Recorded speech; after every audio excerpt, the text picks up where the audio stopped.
Hello everybody and welcome to another episode of our FM19 Journeyman, where we are starting a new season today. It's our second season in the division. We finished 10th last time around, and well, we're looking to push even higher up the table. But before we start playing matches, this episode is just going to be going through the things that happened in the preseason, so the transfers, the fixtures, and any tactical changes that may have occurred too. And we're going to start with the players who've left us on a free. Now, as always, there'll be two videos going up today. The first one is this one. The second one is going to be the first two games of the season, which will be up 15 minutes later. So, let's get stuck straight into this. First up, Simon Follett did retire. We knew that one was coming. Shame, really. He was a really good player for us, and it's a bit disappointing we won't have him at our disposal anymore, but he decided to wrap up his career, and, well, we can only respect that. He's been a great player for us. Couple of other very noticeable names on the list. Rafa Navarro, Vita Gabriel, both featured prominently for us over the years.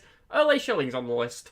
Ignore that. Christoph Clark, who obviously was very good in the final season in Liga 2 for us, was very crucial to us getting promoted.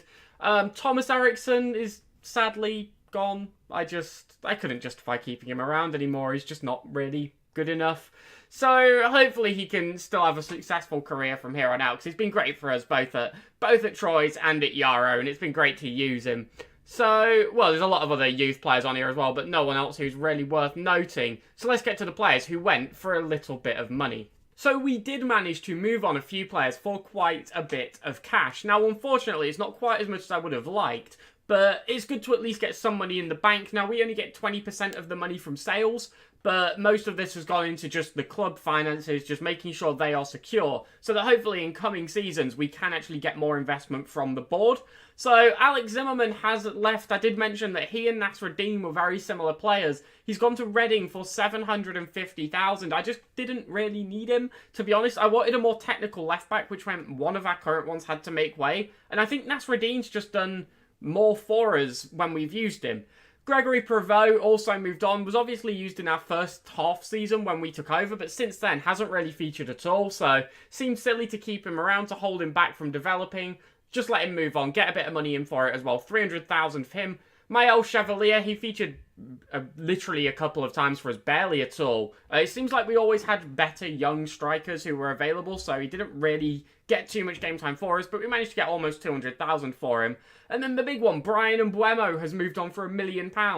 He just wasn't really very good, and he was valued at 4.1 million, but he had huge wages, so it kind of made it hard to move him on. So Brian Mbuemo, he's gone for probably less than his value, but I just don't think he was good enough for us, if I'm going to be honest. And he wanted first team football, so he was constantly kicking off about that too.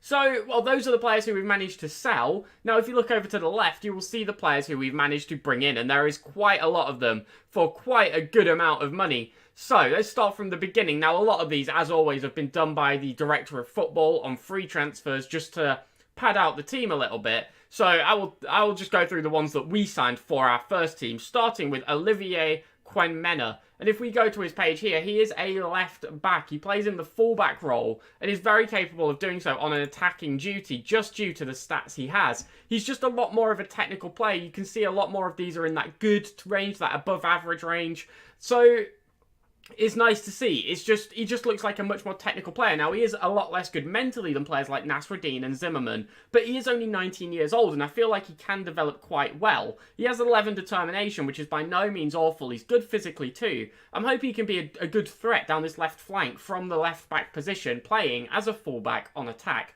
Now, he can also play as a wing-back, so that might help too. He's only on 6k a week, which at this stage is not that bad. I realised there was a point not too far back where that would have been a lot of money, but when you see some of our other wages, you'll see that that's not too much. So the next player we've bought in is Passu, and we've bought him in for £5 million. Now, please bear in mind, all of these transfer fees, they weren't all paid up front. They will have been spread out over years. So it's not like we've just taken £5 million out of our budget and slapped it to him. It's probably about £2 million up front and then £3 million, which we've spread out.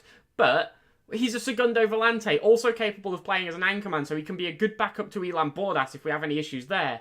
But I'm looking to play him as our starting Segundo Volante, and I think the easiest way to sort of demonstrate how good I think he is to just compare him to the player who started at Segundo Volante for us last season, Parmentia, because Parmentia was a good player. He was certainly very capable, but I just like the look of Passu more. I think if you just look into his stats, he just looks that little bit more technical, that little bit more, you know, mentally good.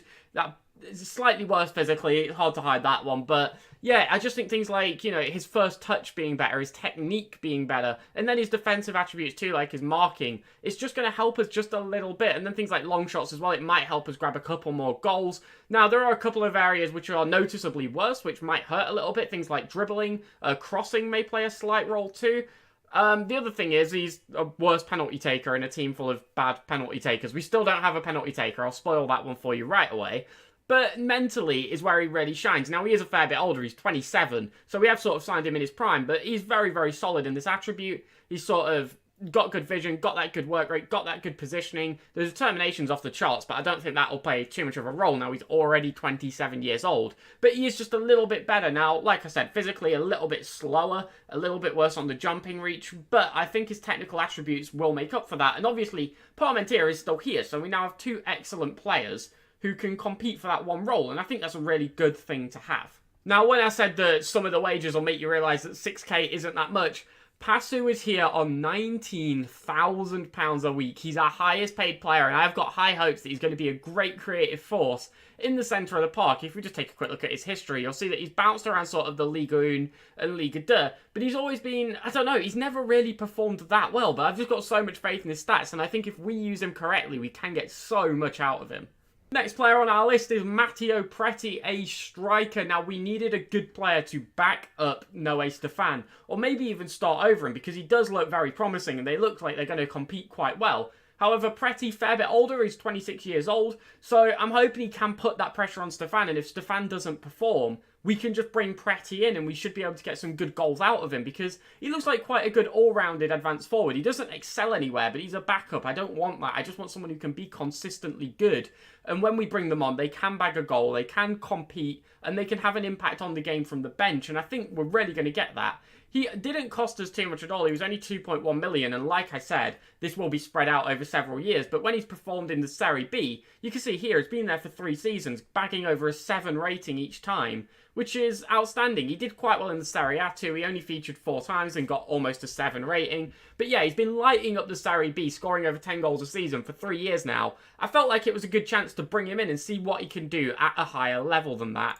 And again, he's not on too much money. He's only on 5.5k a week, has a rotation option. So if he doesn't work out, it's not a huge loss either. But I've got some good hope for him that even if he doesn't end up being a starting player for us, he will have quite an impact on our season. Now, with Simon Follett retiring and Gregory Prevost moving on, we did need to bring in another centre-half, and that is Romain Correa. Now, he cost us £1 million.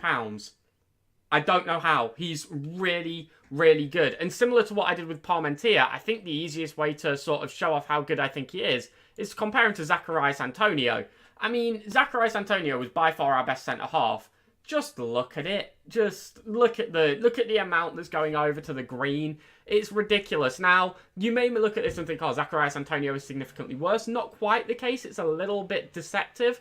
Antonio has better heading. He has better marking. He has better decisions. He has better positioning. He's slightly quicker. It's all stats that are really good for a defender to have. So, I think Antonio might actually be slightly better defensively, but Correa is just so much more just better across the board that I think it will be useful. For example, having a centre-half who can play the ball really well, who can control it well with good first touch and good technique, and just be generally a better distributor of the ball with things like better vision, better teamwork, just works a little bit harder. He's better positioning off the ball.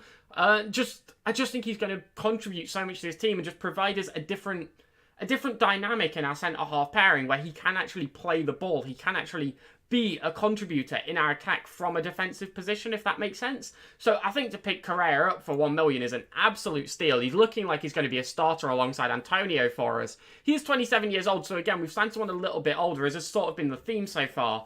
It's just, I just wanted to add that little bit of prime player to our squad, and I think we've really done that here. Now, he is on £12,000 a week, so the cheap transfer fee, unfortunately, did not transfer over to his wages, but he does look like he's going to be great, and if we just take a quick look at his history, you can see in the Ligue 1, he's been performing very well across the years for both Saint-Etienne and Nantes, bagging 6.9s, high 6.8s. It's not a bad sign at all, and I think for the price tag, we absolutely had to take the chance on him. So the next player is Erle Schilling, who was already here. Basically, I released him. I went looking for other backup anchormen who were better and couldn't find one, so I bought him back. He did quite well when we needed him last year. If we just take a look at his ratings, he got around a 6.8, which isn't bad at all for a backup. He featured well. He did well when obviously he played quite a bit because of Bordas's injury. So yeah, he did alright for me, so I just bought him back. There's not too much more to say there. Now, the final player we have signed is Delane Bakwa, who is a right winger, or that's where he's going to be featuring for us as an inside forward.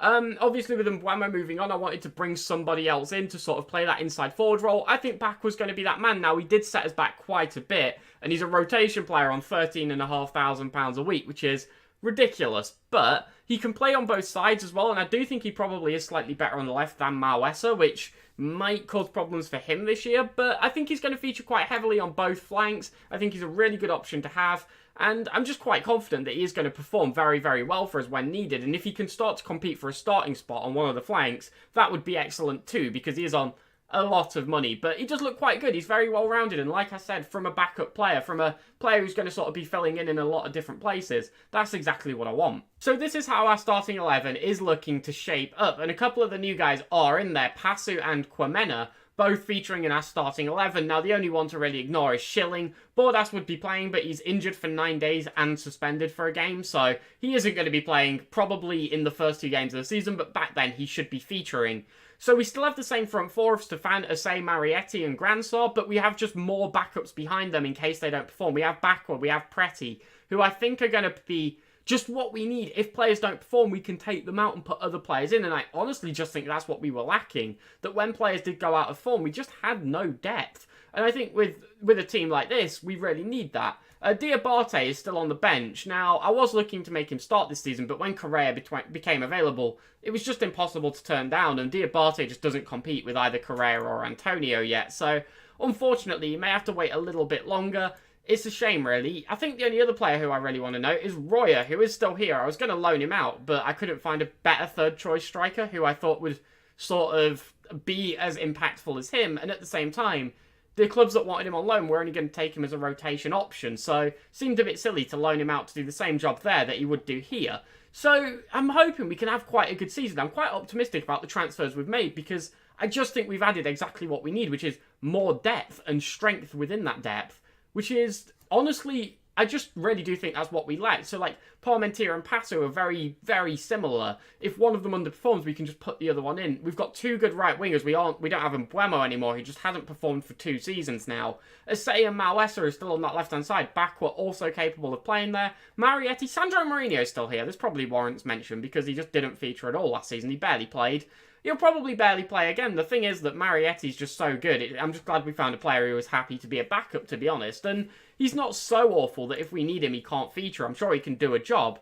But I just wanted a player who, you know, is decent. We didn't see him make any major mistakes. We didn't see him have any major blunders. He's just a solid player who we can put in if we need to. And honestly, sometimes that's all you need for a backup. So, with that said and done, let's look at how we did in the pre-season. So as you can see here, it was a very, very successful time. We won 4 games, getting clean sheets in every single one, and then drew the other against Celtic. Not bad at all. You can see we were quite dominant. 4-0, 3-0, 2-0, the 1-1 to Celtic, and then a 2-0 against whoever that is, Tabrez Pyrenees Football. Brilliant. But yeah, there's a lot of different goal scorers on there too. You see Gransar, you see Asay, you see Marietti, you see Noé Stefan, you see Royer, you see Preti, even Cedric Horn getting on the score sheet. And that's what we want, because we've never really had a consistent single goal scorer. We haven't had one really since Torslanda with Anton Salahu? I don't know. It seems like we have to go back quite a while. So I think spreading our goals out across a lot of players, especially that front 4, is going to be really important for us.